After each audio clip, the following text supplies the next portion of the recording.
Alors nous ouvrons nos Bibles. Nous sommes dans Jean chapitre 4 et je lirai à partir du verset 43. Après ces 2 jours, Jésus partit de là pour se rendre en Galilée, car il avait déclaré lui-même qu'un prophète n'est pas honoré dans sa propre patrie. Lorsqu'il arriva en Galilée, il fut bien accueilli. Des Galiléens qui avaient vu tout ce qu'il avait fait en Jérusalem pendant la fête, car eux aussi étaient allés à la fête. Il retourna donc à Cana en Galilée, où il avait changé l'eau en vin. Il y avait à Capernaum un officier du roi, dont le fils était malade. Ayant appris que Jésus était venu de Judée en Galilée, il alla vers lui et le pria de descendre et de guérir son fils, qui était près de mourir. Jésus lui dit, « Si vous ne voyez des miracles et des prodiges, vous ne croirez point. » L'officier du roi lui dit, « Seigneur, descends avant que mon enfant meure. » « Va, lui dit Jésus, ton fils vit. » Et cet homme crut à la parole que Jésus lui avait dite, et s'en alla comme déjà il descendait, ses serviteurs venaient à sa rencontre, lui apportèrent cette nouvelle. Ton enfant vit. Il leur demanda à quelle heure il s'est trouvé mieux. Et lui dit, hier, à la 7e heure, la fièvre l'a quitté. Le père reconnut que c'était à cette heure-là que Jésus lui avait dit, ton fils vit. Et il crie, lui et toute sa maison. Jésus fit encore ce second miracle lorsqu'il fut venu de Judée en Galilée. Je prends maintenant le Romains chapitre 12, versets 1 à 2. Je vous exhorte donc, frères, par les compassions de Dieu, à offrir vos corps comme un sacrifice vivant, saint, agréable à Dieu, ce qui sera de votre part un culte raisonnable.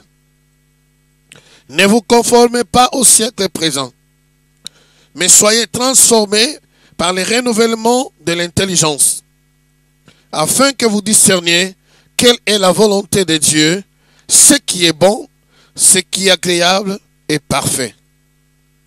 Jusqu'ici la parole de Dieu. Que Dieu puisse bénir sa parole ce soir dans nos esprits. Que Dieu puisse transformer nos vies maintenant là où nous sommes. Transformer notre façon de penser. Transformer par cette parole nos façons d'agir. Dans le nom de Jésus, et qu'il amène des révélations, qu'il illumine nos yeux maintenant. Au nom de Jésus de Nazareth, je déclare que le ciel est ouvert maintenant et que ce ciel soit ouvert pour que la bénédiction et que les révélations descendent maintenant dans la vie de quiconque écoute ces messages et que ces 70 minutes amènent une transformation vraiment radicale dans la vie de quelqu'un ce soir. Au nom de Jésus, Amen. Amen. Encore une fois, bienvenue dans la présence du Seigneur. Amen. Il y a des gens qui ont travaillé, mais qui sont là. Merci d'être là. Et nous saluons, je répète encore, pour ceux qui sont fidèles, qui nous suivent. Là où vous êtes, que Dieu vous bénisse. Alors que nous sommes dans ce programme de 70 minutes pour la transformation, Romains nous dit que nous devons offrir nos corps comme des sacrifices vivants. C'est un bon culte pour notre Dieu. Il dit, soyez renouvelés par l'intelligence. Il y a beaucoup de fois, nous ratons, nous manquons de bénédiction parce que nos pensées ne sont pas encore renouvelées. Soit disant, nous ne pensons pas comme Dieu pense. Voilà pourquoi la Bible dit qu'ils étaient sortis de l'Égypte, mais l'Égypte n'était pas sortie de leurs pensées. de personnes qui, pendant plus de 4 siècles, qui ont subi l'esclavagisme. De personnes qui, après 4 siècles, qui ont été maltraitées et qu'on tué comme des bêtes, une fois libérés de leurs oppresseurs, et qui s'arrivent de l'autre côté de la mer, ils avaient chanté la gloire, la louange à leur Dieu, qui les a délivrés à la tête de Myriam qui jouait des tambourins. Mais lorsqu'il y a eu des difficultés, tout de suite ce peuple se sont souvenus des concombres. Au lieu de se souvenir comment dire, des souffrances qu'ils ont eues là, mais ils se sont souvenus des concombres. Pourquoi? Parce qu'étant esclaves, l'État leur donnait gratuitement ces genres de choses. Il y a d'autres qui même ils s'aimaient, ils récoltaient, mais ils avaient la facilité de manger. Mais c'était normal parce que Pharaon n'est pas bête. Pour faire travailler des personnes, il faut qu'il donne au moins quelque chose. Mais ces personnes, dès qu'il y a un problème, ils se sont souvenus d'Égypte. Pas de l'esclavagisme, mais seulement des concombres, les choses à manger. Voilà, ils étaient sortis de l'Égypte. Mais l'Égypte était encore dans leur tête. Et j'aimerais bien attirer l'attention de tout un chacun de nous. Nous sommes chrétiens pendant de longtemps. Nous sommes chrétiens pendant de longs jours, de longs mois, de longues années. Mais des fois, nous ne sommes pas, le monde ne nous a pas encore quittés. Nous pensons comme le monde. Nous raisonnons comme le monde. Il y a des fois, nous parlons comme le monde. Il y a pas, je peux vous dire par exemple, il y a un adage qu'on dit dans le monde, surtout le monde congolais. Je ne sais pas si ça se trouve dans d'autres pays. Chez nous, on dit qu'il y a Nzambe et Oumelaka. Cela veut dire que si tu demandes à Dieu, il faut s'attendre que ça va durer. Mais si tu demandes au diable, tout de suite il te donne. Alors laissez-moi un peu aujourd'hui rectifier cela. Il faut qu'il y ait une transformation dans notre tête. Mais qui a créé? Il n'a pas créé le diable, il a créé Lucifer comme l'ange. Qui a créé qui? Si le diable peut donner rapidement, est-ce que Dieu ne pourra jamais donner rapidement? Voilà ce genre de raisonnement que des chrétiens portent sur leur dos jusqu'à aujourd'hui. Que pour Dieu, ce qui vient de Dieu, tout ce qui vient de Dieu dure. Et ce qui vient du diable ne dure pas. Oui, c'est vrai. D'un côté, comme dit, si tu vas chez le diable, il va te donner tout de suite. Mais attention, à quel prix? À quel prix? Comme cette histoire que je vous avais déjà une fois racontée. Ce grand homme de Dieu qui est parti en Afrique. Arrivé en Afrique, il fait la campagne d'évangélisation, il est en train de prier. Il y a un enfant que sa mère a amené devant lui. Il prie pour cet enfant tombe. Maintenant, quand il voulait prier, il a remarqué que... Non, avant de prier, pardon. Il a remarqué un collier. Et ce collier raffermait un parchemin. Alors le prédicateur est attiré à cela. Il lui pose la question, mais qu'est-ce qu'il porte dans son cou là? La maman dit non, c'est un collier, il y a un parchemin que le guérisseur nous avait donné. Le guérisseur. Vous voyez, il y a une personne qui vient à l'église. Une diaconesse dans l'église. Une personne convertie dans l'église. Mais va encore consulter les guérisseurs. Pourquoi? Parce qu'il a entendu. Peut-être qu'il a essayé par les médicaments, ça n'a pas joué. Il a prié à faire des jeûnes, ça n'a pas joué. Alors il prend les raccourcis, il va chez les guérisseurs. Ce qui s'est passé, le guérisseur a pris ce collier, il l'a donné. Il a dit, le jour que vous allez enlever cela, la maladie retournera. Donc cet enfant avait l'épilepsie. Alors depuis que l'enfant a mis ce collier sur son cou, il n'a jamais eu de convulsions ou des attaques épileptiques. Mais de ce jour-là des campagnes d'évangélisation, sa mère qui croit, qui l'amène devant, le pasteur inspiré par le Saint-Esprit dit non, il y a quelque chose qui ne va pas. Il dit je ne peux pas prier, il faut que tu enlèves ça. Il dit non, si tu enlèves ça, effectivement, le pasteur a enlevé ça. Lorsqu'on enlève ça, il y avait des convulsions, l'enfant est tombé, il a commencé à faire les choses qu'il ne faisait plus pendant longtemps qu'il avait ses colliers. Mais c'est passé une chose. Le pasteur a ouvert ses colliers, là où il y avait les parchemins. Il y avait les mots qui étaient écrits par ces guérisseurs. Satan guérit son corps, mais prend son âme pour l'éternité. Ça, ce sont des réalités. que nous raisonnons comme si, lorsque nous prions, Dieu est tellement loin, et lorsque nous prions, quand les réponses ne viennent pas, alors Dieu ne répond pas, alors c'est mieux d'aller prendre à côté rapidement là où, et c'est là où c'est qui? Chez les diables. Rassurez-vous, quiconque va consulter ces personnes, tu peux avoir une apparence d'une guérison, tu peux avoir une apparence de quelque chose qui marche, mais sache que c'est au prix de ta vie. Mais tout ce qui vient de Dieu, il peut commencer graduellement par, peut-être il est beau, peut-être il est agréable, mais il est parfait. Parce que tous les dons qui viennent de notre Dieu est parfait. Amen. Est-ce que quelqu'un peut dire Amen? Donc il faut que Dieu lave nos pensées pour ne pas dire ou penser comme le monde. La Bible dit dans ce texte, nous venons lire 2 jours après. Après quoi? Parce que l'histoire se passe après que Jésus était en Samarie. Jésus était en Samarie et la femme samaritaine, vous connaissez l'histoire, il a donné la révélation et puis les gens du pays, du village, tous les villages étaient guéris, étaient convertis. On a arrêté Jésus pendant 2 jours en Samarie. Maintenant on libère Jésus. Et Jésus va maintenant monter en Galilée.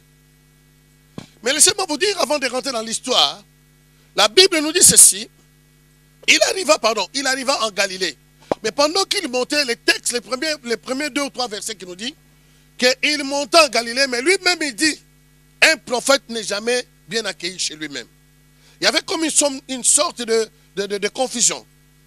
C'est vrai qu'il a grandi en Galilée, mais ce n'est pas tout Galilée, parce que lui c'était en Nazareth. Alléluia. Nazareth c'était une ville de Galilée. Donc il était à Nazareth. Donc à Nazareth, les gens qui l'ont vu grandir, ils l'ont pris toujours comme le fils des charpentiers. Personne ne croyait qu'il pouvait être Dieu. Voilà pourquoi même Nathanaël qui veut dire, mais qu'est-ce qui peut sortir de bien de Nazareth? Il ne savait pas que Jésus est né réellement à Bethléem. Alléluia.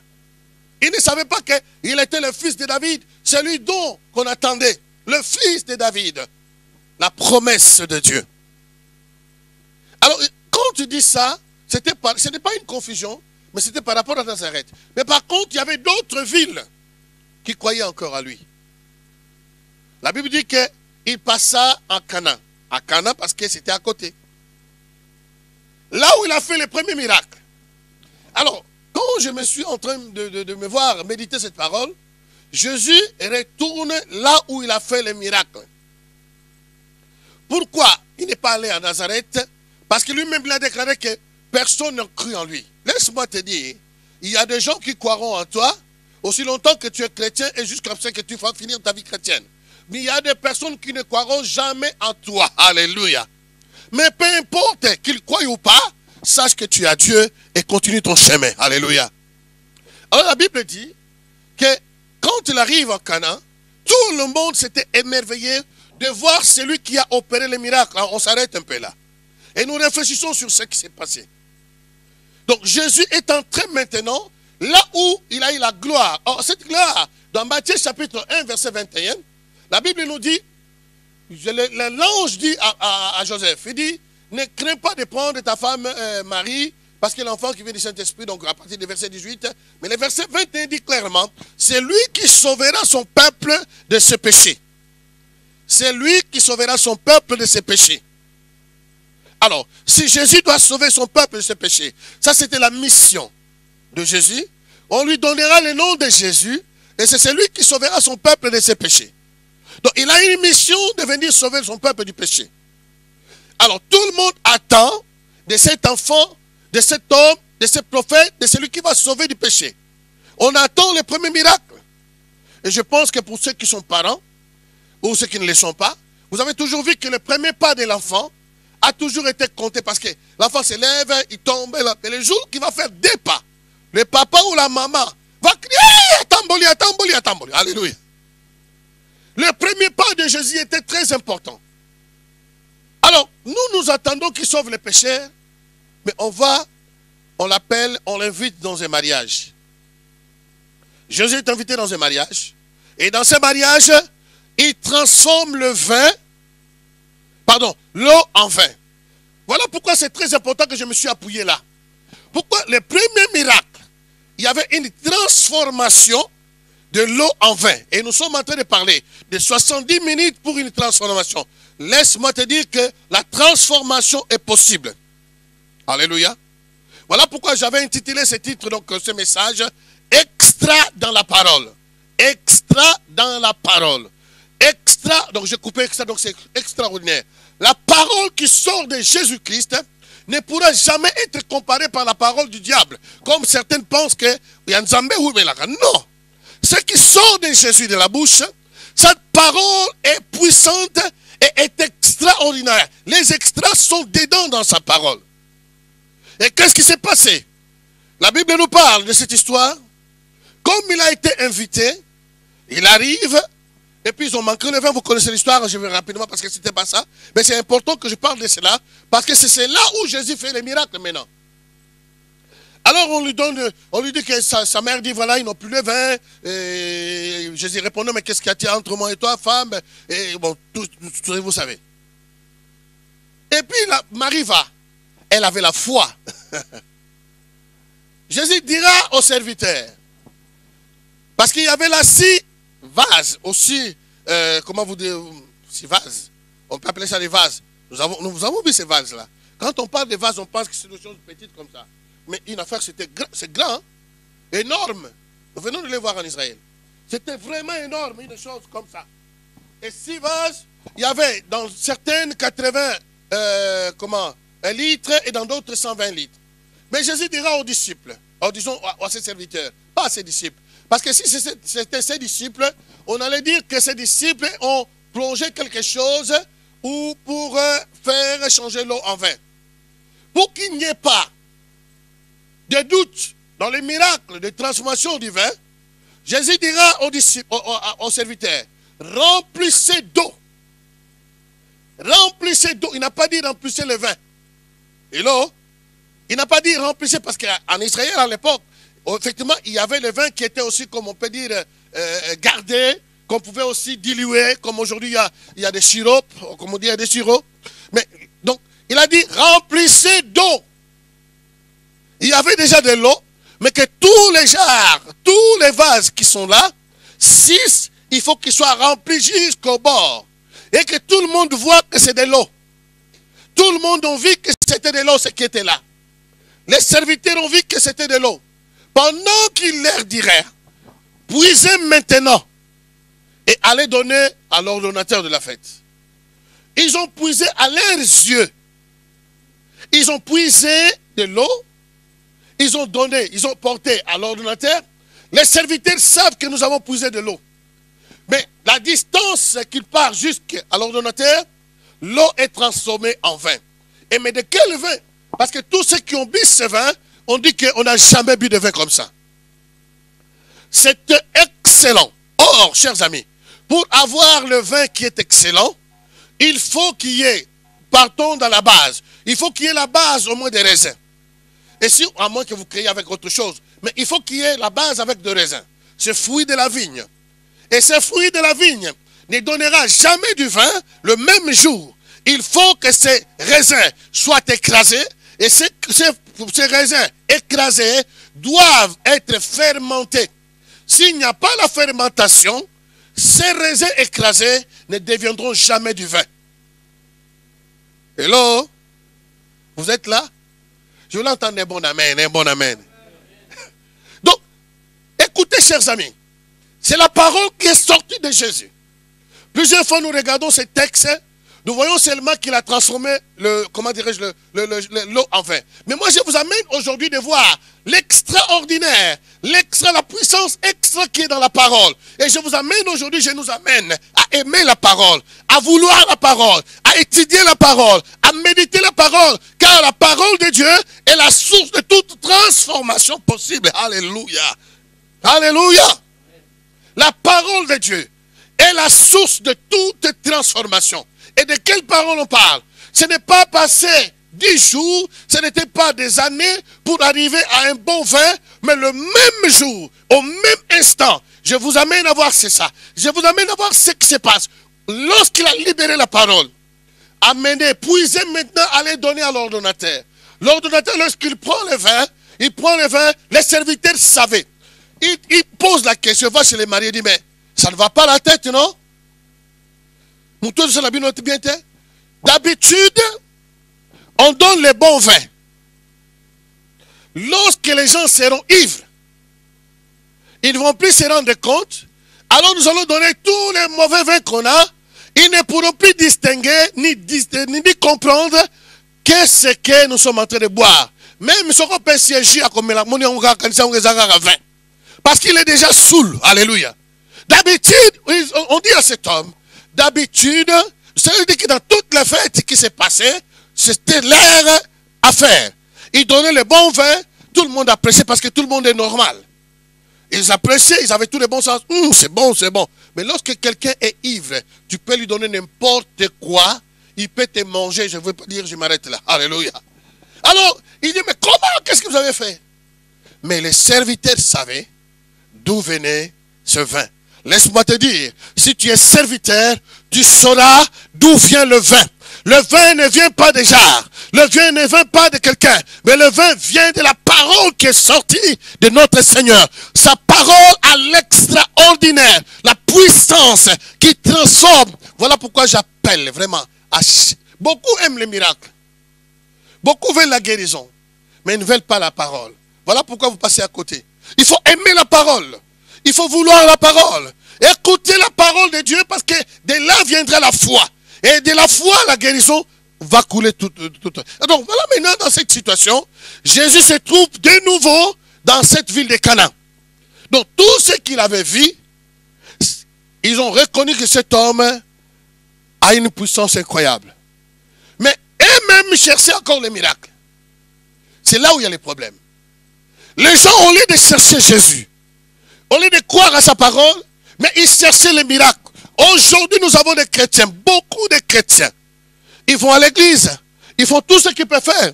Mais si vous grattez dans leur cœur, vous pouvez trouver qu'ils ne cherchent que ce qu'ils ont besoin. Le jour, certaines personnes, le jour où ils auront ce qu'ils avaient besoin, vous ne les verrez plus à l'église. Je prêche bien ce soir. Alléluia. Alléluia. Beaucoup de personnes, vous ne les verrez plus à l'église. Beaucoup de personnes deviendront orgueilleux. Beaucoup de personnes vont fuir parce que ce qu'ils attendaient, ils les ont. Ces personnes ne croyaient pas tellement en Jésus, mais voulaient voir les miracles. Alléluia. Alors maintenant, Jésus retourne en Cana. Voilà pourquoi je peux appeler ça, il y a un miracle sur un autre miracle. Effectivement, Jérusalem, si nous voyons Jérusalem, nous voyons la ville d'Israël. Partout où il y a eu comment dirais-je, où Jésus a fait des choses, hein, ou des miracles, il y a toujours des églises, qu'on a construit des églises. Mais lorsque le gouvernement, ou le pays était gouverné par d'autres pays, ces pays-là venaient détruire. Et ils construisaient au-dessus.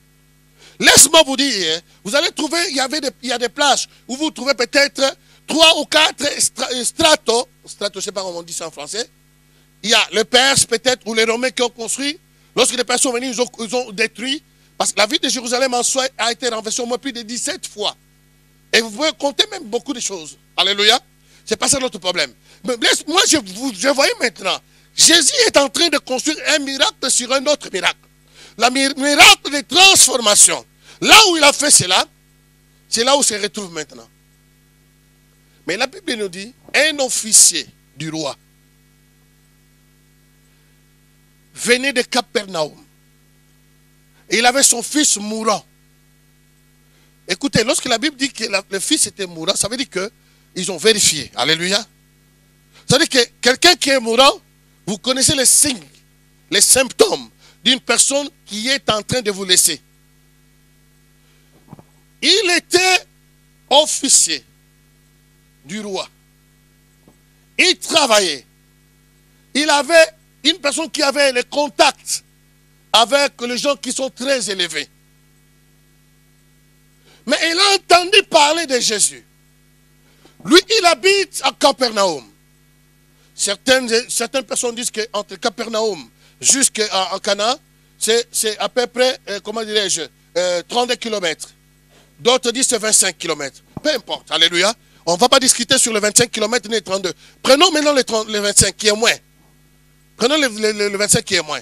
de kilomètres, la distance qui sépare le Capernaum à Cana. Comment cet homme a entendu parler de Jésus? Il n'y avait pas de Natel, il n'y avait pas de cellulaire, il n'y avait pas de téléphone. Comment il a entendu les bruits de la présence de Jésus à 25 km, le minimum? Quelqu'un a entendu qu'il est déjà là. Sûrement, je peux penser qu'il peut y avoir une personne qui était en Canaan, qui a marché jusque de l'autre côté, ou peut-être à annoncer. Mais cet homme avait lui, il attendait, je pense qu'il attendait Jésus dans sa vie. Le problème est que nous n'arrivons pas à être transformés, nous n'attendons pas Jésus. Nous nous attendons à nous-mêmes, nous allons à l'église sans même nous préparer. Nous allons dans les réunions d'évangélisation sans nous-mêmes nous préparer. Donc quelqu'un qui s'attend à Jésus, il est préparé, mais durement préparé. Il sait ce qu'il attend. Et ce qu'il attend, personne ne peut le déranger. Quelqu'un peut dire Amen. Mais la plupart de nous sommes dérangés. Pourquoi? Parce que tu attends du Seigneur la bénédiction. Tu attends que le Seigneur te donne le mari. Mais quelqu'un va te toucher si tu te fâches, tu laisses. Tu abandonnes même l'église. D'autres abandonnent même l'église pour des futilités. Mais alors ils attendaient Jésus. Mais cet homme, malgré qu'il était habitué à rencontrer les grands, mais il savait qu'il y avait quelqu'un qui était plus grand que lui. Et quelqu'un là qui était plus grand que lui, il a la solution à sa vie. Est-ce que ce soir, là où tu es, tu t'attends réellement à Jésus? Tu t'attends réellement à Jésus? Est-ce que tu t'attends réellement à Jésus? Il a entendu. Écoutez, chers amis, cet homme n'était pas athlète. Il n'était pas jeune, comme toi et moi. Alléluia. Il était déjà d'un certain âge. Mais il a décidé d'entreprendre ce voyage. Il y a beaucoup de personnes qui ne savent pas qu'il y a un prix à payer pour atteindre son objectif. Beaucoup de personnes dans le corps qui sont devenus des fainéants, ils veulent avoir tout gratuitement, ils veulent que tout, comme on a aujourd'hui des milk instantanés, et on a comment dirais-je, des cafés même chauds, instantanés chauds, tu prends le café, je l'ai bien en Irlande, le café, donc un café comme ça, tu déverses, ça devient chaud. Tout le monde veut que les choses soient simples aujourd'hui. On a des fainéants qu'on veut avoir les choses simples. On ne veut pas payer les prix. Le prix des gènes, il y a une personne que je priais. J'ai rencontré cette personne. Le Seigneur m'a dit, il faut prier pour il faut que tu gênes. Ces démons-là, il y a un problème. J'ai dit à la personne, l'Esprit de Dieu me dit, je ne vais pas prier pour toi maintenant. Il y a d'autres prières que nous faisons. Si tu n'es pas conduit par le Saint-Esprit, tu vas faire les gènes ou les grèves inutilement. J'ai dit, l'Esprit de Dieu m'a dit, on va gêner. Le jeudi jusqu'au dimanche. On va manger que le soir. Hein? La personne me dit, pasteur, je n'arrive pas à dormir là. Je n'arrive pas à avoir la faim. Il faut que je mange. Je n'ai jamais fait le jeûne. Le problème, c'est ton problème. Moi, je suis en dehors de ton problème. Je viens pour payer le prix. Et toi, tu vas continuer à manger. Ma soeur, ça ne passe pas comme ça. Il faut que tu payes le prix. Combien de personnes aujourd'hui veulent tout avoir sans payer le prix? Ils pensent que le salut que nous avons reçu est égal au miracle. Le salut, c'est gratuit. Alléluia. Mais certains miracles, il faut payer le prix. Hello? Il faut payer le prix. Si tu ne payes pas le prix, cela ne se passera pas. Cet homme a payé le prix. Il n'était pas jeune, mais il a marché, il a accepté de faire pas 25 km parce que dans sa tête, il sait que je vais aller et puis je vais retourner. Cela veut dire que je dois parcourir 50 km à pied. Lorsque ton problème atteint son apogée, je pense que tous les prix deviennent faciles même à payer. Tous les prix deviendront même faciles à payer. Parce que lorsque tu vois la gravité de ton problème, tu vas les balancer par les payer les prix. Mais lorsque tu vois la gravité de ton problème, et tu veux que quelqu'un paye le prix à ta place, ça ne va pas se passer comme ça. Pour quelqu'un qui vient d'accepter Jésus, Jésus peut comprendre. Mais toi qui as une année, 2 ans, surtout à partir de 3 ans, tu dois payer les prix. Parce que Jésus appelle ça quelqu'un qui occupe, comment dirais-je, inutilement les terrains. Alléluia. Alléluia. Dis avec moi, je vais payer le prix. Alléluia. Dis avec moi, je vais payer le prix. Non par moi-même, mais par l'Esprit de Dieu. C'est l'Esprit de Dieu qui va t'aider. La première fois que j'ai jeûné 7 jours à sec, sans boire, sans manger, c'était comme ça. Il n'y avait rien. Ce n'était pas que j'avais un problème, non. J'ai senti que le ministère pesait sur moi. Et comme ça pesait sur moi, j'ai décidé, non, je dois rentrer 7 jours sans manger ni boire. 7 jours. Le 7e jour, je voyais les étoiles passer. Mais le 7e jour, je me suis tenu debout dans l'église. Je faisais chanter l'église. Mais il y avait la louange, la gloire de Dieu. Si tu ne payes pas le prix, alors ça sera seulement Yanzambe et Oumelak. Hello? Alors, ici nous voyons qu'il court, il vient jusqu'au le Seigneur. Le Seigneur arrive, il arrive vers le Seigneur. Et quand pendant qu'il venait, cet homme avait ses projets. Il avait sa décision. Je pense peut-être avec l'influence de là où il travaille, il avait une foi peut-être liée aussi de là où il travaille. Je ne dis pas ça, mais je dis peut-être. Alléluia. Il s'approche, il dit, dans sa tête, il dit que j'arrive, je prends Jésus, je l'amène, parce qu'il faut qu'il soit là pour guérir mon enfant. Écoutez, nos voix ne sont pas les voix de l'Éternel. La transformation que nous voulons, que nous désirons dans quelque côté de notre vie, dans quelque art, dans quelque dimension de notre vie, que ce soit spirituellement, je veux une transformation, que ce soit dans mon âme et dans mon corps, que ce soit sentimentalement que je veux une transformation, cela ne se passe pas comme toi tu penses, parce que Dieu a ses projets. Écoute la parole de Dieu, crois à cette parole, parce qu'il y a l'extra dans la parole. Alléluia. Si tu retiens la parole, c'est alors que tu vas embrasser tes miracles. La Bible dit, il dit à Jésus, viens, mon fils est en train de mourir. Viens, mon fils est en train de mourir. Viens, si tu tardes ici, il va mourir. Viens, allons ensemble. Jésus n'est pas allé. Et moi je crois que Jésus n'est pas allé. Pourquoi? Parce que cet homme était déjà dirigé. Alléluia. Je crois qu'il avait déjà dit, non, si je vais pas l'aider. Par contre, lorsqu'il s'agissait de Jairus, Jairus dit, ma fille est mourante. Viens, impose-lui les mains et il vivra. C'était précis. Alléluia. C'était précis. Il a suivi Jairus. D'accord, on reste là. Ici, la Bible dit que Jésus lui dit, ton fils vit. Va dans la paix. Alors, retournons ensemble. Faisons ensemble comme si on était là ensemble. Moi, j'ai un problème. J'ai vu mon fils en train de mourir. Je fais 25 km ou 32 km pour certains pour plaire à d'autres personnes. 32 km ou 25. Alors, j'arrive là. Au lieu que tu viennes avec moi pour aider ma situation, tu me dis que va, ton fils vit. Maintenant, dans ma tête, je voyais Jésus à mes côtés au retour. Mais cet homme va retourner maintenant sans Jésus, mais seulement avec la parole. Il y a l'extra dans la parole qui est suffisant pour la transformation de quelque chose dans ta vie. De quoi que ce soit dans ta vie. Quoi, je ne sais pas, il n'y a pas quelque chose qui peut résister à la puissance de Dieu. Or, cette puissance est renfermée dans cette parole. Alors, il retourne. La Bible dit qu'il a cru tout de suite, il a cru. C'est fantastique. Il a cru que la personne que j'ai laissée en train de mourir vit. Laisse-moi te dire, le Jésus dont nous parlons est le même hier, aujourd'hui où tu l'écoutes et pour l'éternité. S'il y a une promesse aujourd'hui qui sort pour toi, si ça ne sort pas et que toi-même tu as lu, si tu crois cela, dans cette parole-là, il y a la puissance qui peut transformer ta situation. Il y a la puissance. Il n'a pas changé. Qu'est-ce qui peut être impossible à Dieu? Alors que Marie était là, on lui a dit, Marie, je te salue, tu as reçu la grâce parmi toutes les femmes. Tu vas concevoir. Tu vas enfanter un fils. Marie dit, mais je ne connais point d'homme. Je suis vierge.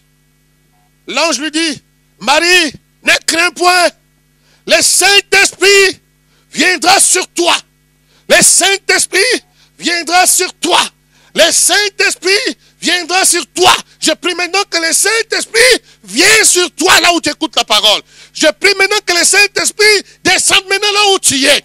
Que ce soit ici dans la salle, que ce soit là où tu nous écoutes. Que le Saint-Esprit descende. Et on lui dira, c'est alors que tu tomberas enceinte. Ce qui est impossible. Ce qui est impossible. À partir du moment où j'ai déclaré maintenant là, si tu crois, il y a quelque chose qui se passe dans ta vie. Nous n'avons pas les mêmes besoins certainement dans cette salle. Nous n'avons pas les mêmes besoins. Mais prends ton besoin. Alors que j'écris que le Saint-Esprit descend sur toi, prends ton besoin et lève vers le Saint-Esprit. Dis, saisis ça. J'ai saisi ma transformation aujourd'hui. J'ai saisi ma transformation aujourd'hui. J'ai saisi ma libération aujourd'hui. J'ai saisi ma délivrance aujourd'hui. J'ai saisi ma réponse aujourd'hui. J'ai saisi. Alléluia. Nous n'avons pas les mêmes besoins. Mais c'est le même principe. Et le Saint-Esprit, c'est celui qui opère. Alléluia. Alors la Bible dit, Marie a dit, je ne sais pas, mais Dieu l'a fait possible. S'il l'a fait à Marie, il peut le faire à toi. Il peut faire à toi là où il n'y a rien. Là où tu ne sais pas comment t'en sortir. Là où tu ne sais pas, même les médecins disent que cette maladie-là, il n'y a plus de solution. Laisse-moi te dire, celui qui t'a créé a des pièces de rechange de toute situation de ton corps depuis la tête jusqu'aux pieds. Il peut tout faire pour ta vie. Il suffit seulement une parole. Il n'a pas besoin de se préparer. Une parole qui sort de sa bouche et cette parole qui trouve la foi en toi et que tu reçois cela.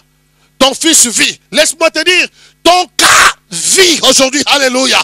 Laisse-moi déclarer que ta situation est transformée. Laisse-moi te dire que ta maladie a trouvé la guérison. Laisse-moi te dire qu'aujourd'hui, les portes qui étaient fermées contre toi sont ouvertes au nom de Jésus. Laisse-moi te dire que ton cas dans le tribunal, aujourd'hui, même si c'était samedi, a trouvé la solution au nom de Jésus. Alléluia. C'est la parole. L'extra dans la parole. Il y a l'extra dans la parole. Il y a l'extraordinaire dans la parole. Et la Bible déclare que cet homme a pris. Il pensait retourner avec Jésus. Mais il retourne avec la parole. Toutes les personnes qui l'ont croisé ont vu que cet homme était normal. Parce qu'ils l'ont vu comme il était parti et comme il retournait. Lorsque nous sortons des églises à chaque jour, les gens qui nous ont vus, ils nous trouvent toujours normaux. Mais laisse-moi vous dire, une personne qui a saisi la parole, il n'est plus normal. Alléluia. Cette personne a été transformée. Et les fruits se verront. La Bible dit, lorsqu'il descendait, je pense que c'était une montagne, lorsqu'il descendait, il y avait les gens, les serviteurs et de sa maison qui ont couru vers lui. Il dit, maître, ton fils, écoutez, c'est très intéressant. Les serviteurs ont utilisé le même mot que Jésus a dit. Ton fils vit. Alléluia. Et les serviteurs ont dit que ton fils vit. Est-ce qu'ils étaient là quand Jésus a parlé? Ton fils vit. Alors il a posé la question. Il voulait quand même vérifier. Il dit, mais c'était quand cela? Il dit que c'était à la 7e heure. Ça veut dire qu'à 13 heures. La Bible dit qu'il s'est souvenu, c'était exactement à 13 heures où Jésus a dit ces mots. Il dit, la Bible dit qu'il a cru lui et sa famille. Il y a la foi avant la guérison. Il y a la foi avant que Dieu puisse t'aider. Il y a la foi avant que Dieu puisse intervenir dans ton cas. Mais laisse-moi te dire, si Dieu intervient dans ton cas, ta foi ne pourra jamais rester sur les bas. Ta foi doit obligatoirement monter. Mais c'est curieux de voir les personnes auxquelles Dieu a visité, auxquelles Dieu a fait des miracles dans le passé. Aujourd'hui, ils sont comme si Dieu n'a rien fait dans leur vie. Il y a quelque chose qui ne va pas. Ta foi obligatoirement doit aller au zénith. Parce qu'il a cru avant, parce que voilà pourquoi il est parti. Mais après, lorsqu'il a vu, il a dit que maintenant, lui, ce n'était pas lui seulement, mais lui et sa maison. Mais où est ta maison? Tu es sauvé toi-même. Et ta maison, tes frères, tes sœurs, peut-être tes enfants, tes cousins, tes cousines, où sont-ils? si réellement Dieu a fait quelque chose dans ta vie. Voilà pourquoi Dieu est obligé, dans sa grandeur, de faire quelque chose dans ta vie, non seulement pour toi, mais afin que, voilà, Jésus a dit, si vous ne voyez pas des miracles et des prodiges, vous ne croirez pas. Jésus l'a dit avant. Et voilà pourquoi il est prêt à faire des miracles. Il est prêt à transformer ta vie. Lorsque les personnes te verront, ils diront, non, non, non, tout le monde, mais pas lui. Je le connais. Tout le monde, mais pas lui. Si Dieu a fait à cet homme, si Dieu a transformé cette femme, c'est que Dieu est vivant. Ces gens-là seront obligés de croire en Dieu. Obligés de croire en Dieu. Oh, c'est possible la transformation. Quelqu'un peut dire c'est possible la transformation. C'est possible. Ah, crions fort, c'est possible la transformation. Alléluia. Cet homme a vécu le miracle. Mais laisse-moi te dire, ce miracle est tellement puissant que nous avons lu, montre la fidélité de Dieu, son amour, sa grandeur, sa puissance vers nous les hommes, qui n'a jamais cessé de démontrer. Il est là, il est capable de changer tout. Celui qui change la négativité à la positivité est là au milieu de nous.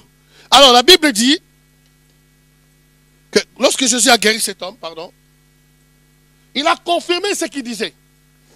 Mais considérons ce qui se passe. Cet homme est avec Jésus. Jésus déclare la parole. C'était une parole seulement.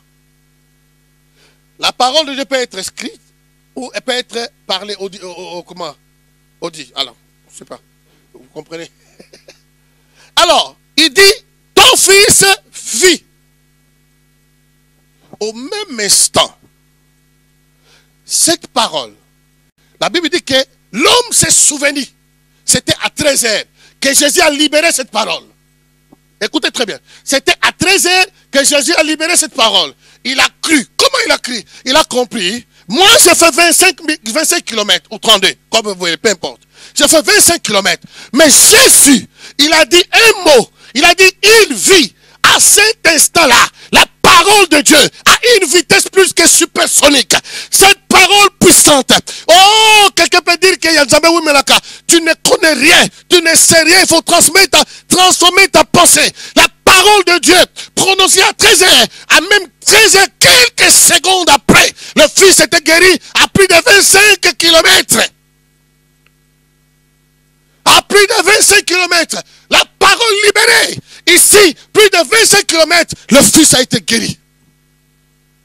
Et je vous dis, cette même parole n'a pas de limite. Il peut aller même au-delà de 25. Il peut aller au-delà de 8000 km. Si tu le crois, tu peux libérer la parole. Une personne qui se trouve au bout en Chili, il peut recevoir, être guéri, être libéré. Parce que la parole de Dieu dans ta bouche est comme Dieu lui-même qui le libère. Dieu est vivant. Sa parole est tellement puissante. Comment nous négligeons, nous les chrétiens qui disent, voilà, Yansambé ou Melaka, on parle comme les gens du monde. Comment on peut raisonner comme ça? Comment on peut raisonner, mais Dieu, j'ai prié Dieu. Comment on peut raisonner comme ça? Le problème est qu'il faut que nous soyons transformés et croire de tout cœur que si cet enfant, dans la vie, au même instant que Dieu a dit, la foi, c'est maintenant, c'est dans le présent. La foi n'est pas dans le futur. C'est l'espérance qui est dans le futur. J'espère quelque chose dans le futur. Mais la foi, la Bible dit que la foi est. Et c'est au présent. Alléluia. Et c'est au présent. C'est maintenant. Ça veut dire que si tu crois maintenant là, tu vas sortir avec ton miracle. Tu vas sortir avec ta transformation. Tu vas sortir avec tout ce qui est en toi. Quelque chose qui ne marche pas. Je ne parle pas demain. Aujourd'hui. Je ne parle pas demain, mais aujourd'hui, alors que nous sommes en train de célébrer la Pâque, je crois que quelque chose va ressusciter dans ta vie, au nom de Jésus. C'est une parole vitesse. Elle est vivante. Le problème est qu'on ne croit pas. Mais ce soir, nous serons renouvelés dans la transformation des pensées qui amènera une réelle transformation dans tous les côtés de nos vies. Tout ce que nous entendons. La Bible parle encore quelques minutes.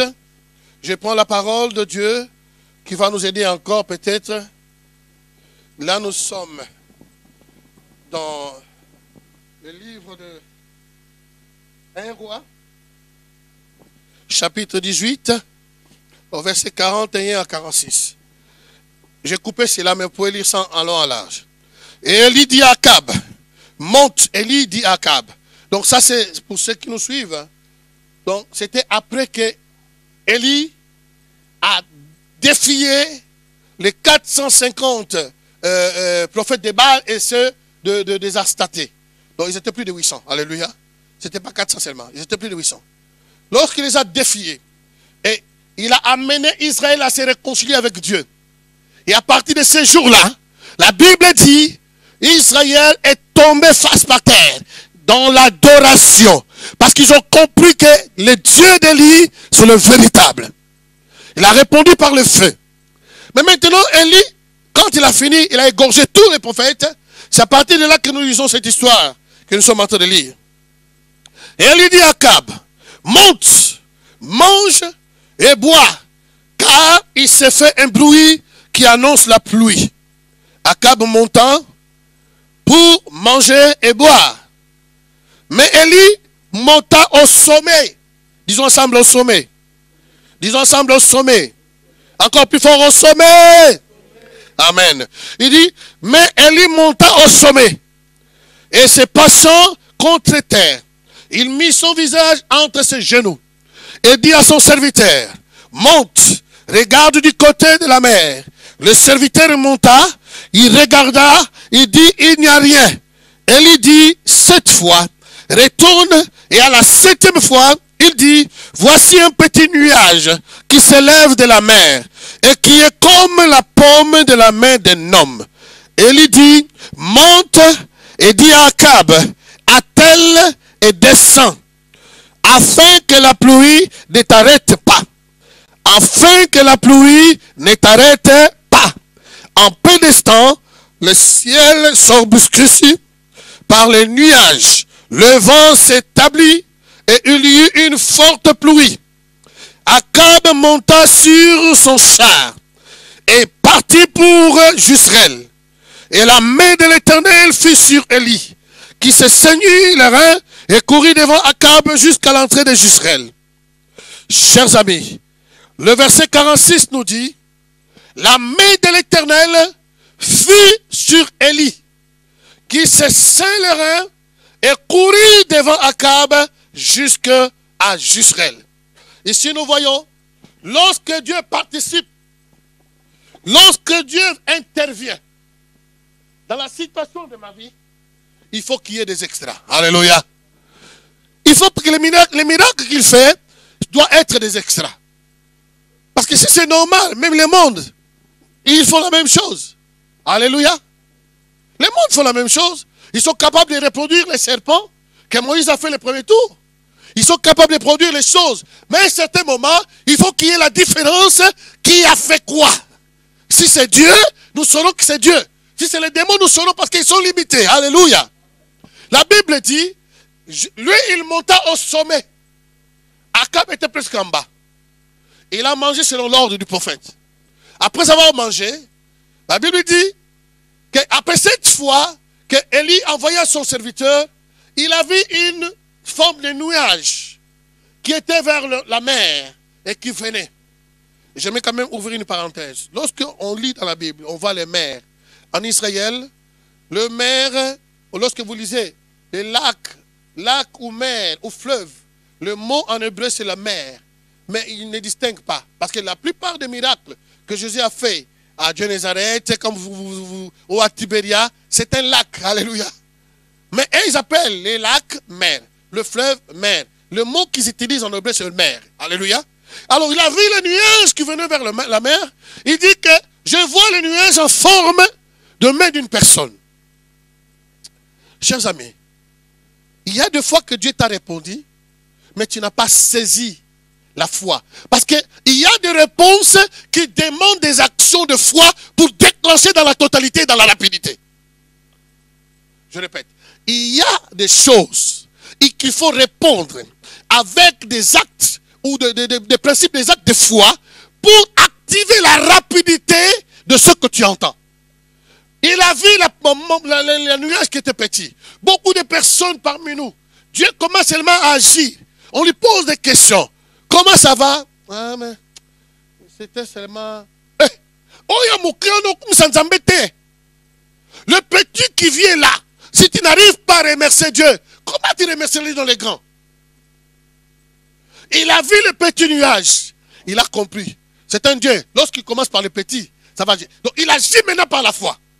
Il se lève, il proclame et dit à son serviteur, cours, va dire à Akab de prendre son char, d'aller à la maison à Israël rapidement. Pourquoi? Parce que il risque de se faire attraper par la pluie. Alléluia. Mais il y a un problème, par la pluie. Est-ce que la pluie peut arrêter un roi qui a le char? Non. La pluie en soi, non, ce n'est pas ça le problème. Le problème, c'était qu'entre Israël, donc entre le mont Carmel et Israël, il y a ce qu'on appelle la plaine. Cette plaine était marécagée. Alléluia. Marécagée parce que Dieu avait donné la victoire en Israël. Dieu avait donné la victoire en Israël. Nous avons étudié cela la dernière fois. A donné la victoire en Israël, les ennemis qui attaquaient Israël. Lorsqu'ils arrivaient prêts pour arrêter Israël, dans cette plaine-là, donc il y a une sorte de forme de marécage. Dieu a fait pleuvoir et les chars de ces ennemis d'Israël étaient arrêtés, étaient coupés, détruits. Israël avait gagné. Et c'était resté comme ça. Voilà pourquoi Élie dit maintenant à qui? À Akab. Il dit, prends ton char, fuis. Parce que si tu ne traverses pas cette place marécagée, tu auras des problèmes. Ce n'est pas la pluie, mais c'est le marécage qui risquerait de l'attraper. Alléluia. Alléluia. Mais le problème que nous avons, c'est seulement ça. La Bible dit que lorsque le roi se lève, mais tout s'est enchaîné rapidement.